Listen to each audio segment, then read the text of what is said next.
গত কয়েকদিন ধরেই তীব্র শীতে কাঁপছে গোটা দেশ। ঘন কুয়াশা আর নিম্ন তাপমাত্রার হিমেল হাওয়ায় বিপর্যস্ত উত্তরাঞ্চলের মানুষজন।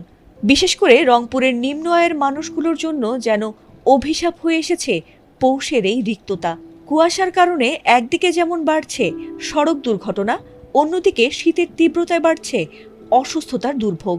ঠান্ডাজনিত অসুস্থতায় প্রতিদিন হাসপাতালে ভিড় বাড়ছে হাজার হাজার মানুষের।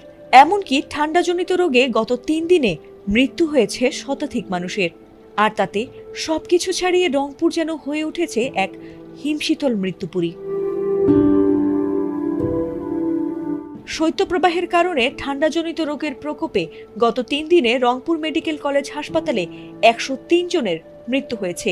এছাড়া হাসপাতালে নতুন করে ভর্তি হয়েছেন আরও 1421 জন রোগী। তীব্র শীতের এই বিপর্যয় উত্তরাঞ্চলের জনজীবনকে স্থবির করে দিয়েছে, বিশেষ করে নিম্ন আয়ের পরিবারগুলোকে। হাসপাতালের মেডিসিন এবং শিশু ওয়ার্ডে রোগীর সংখ্যা উল্লেখযোগ্য হারে বাড়ছে। এছাড়াও ঠান্ডাজনিত রোগ যেমন নিউমোনিয়া, শ্বাসকষ্ট এবং ডায়রিয়ার রোগীও দ্রুত বাড়ছে সেখানে। রংপুর মেডিকেল কলেজ হাসপাতালের সূত্রে জানা গেছে, শিশু এবং বয়স্করা সবচেয়ে বেশি ঝুঁকিতে রয়েছেন। সম্প্রতি এক গবেষণায় দেখা গেছে, রংপুর বিভাগে ঠান্ডাজনিত মৃত্যুর হার দেশের অন্যান্য অঞ্চলের তুলনায় অনেক বেশি। এর মূল কারণ হিসেবে দারিদ্র্য এবং ভৌগোলিক অবস্থানের কারণ উল্লেখ করা হয়েছে। 2009 থেকে 2021 সাল পর্যন্ত এক বিশ্লেষণে রংপুরের মৃত্যুর সংখ্যা অন্যান্য জেলার তুলনায় সর্বোচ্চ ছিল। এছাড়াও জানা গেছে, হিমালয়ের কোল্ড ফ্রন্টের প্রভাবে এমন হাড় কাঁপানো শীত পড়ে এই অঞ্চলে।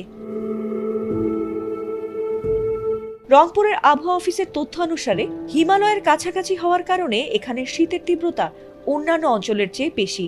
গত 3 দিন ধরে বরফ শীতল হাওয়া এবং ঘন কুয়াশা চলছে, যা রাত থেকে সকাল পর্যন্ত মাঝারি থেকে ঘন হতে পারে। আগামী 5 দিন এই অঞ্চলে ঘন কুয়াশা অব্যাহত থাকতে পারে বলে জানা গেছে। এদিকে তীব্র শীতে বিপাকে পড়েছেন তিস্তা, ধরলা এবং যমুনা নদী অববাহিকার চরাঞ্চলের নিম্ন আয়ের মানুষজন। তবে সেখানে ইতোমধ্যেই 12,500 কম্বল বিতরণ করা হয়েছে এবং আরও সাহায্য দেয়া হবে বলে জানিয়েছেন জেলার ত্রাণ ও পুনর্বাসন কর্মকর্তারা। ফাতিমা সুলতানা, এটিএন বাংলা।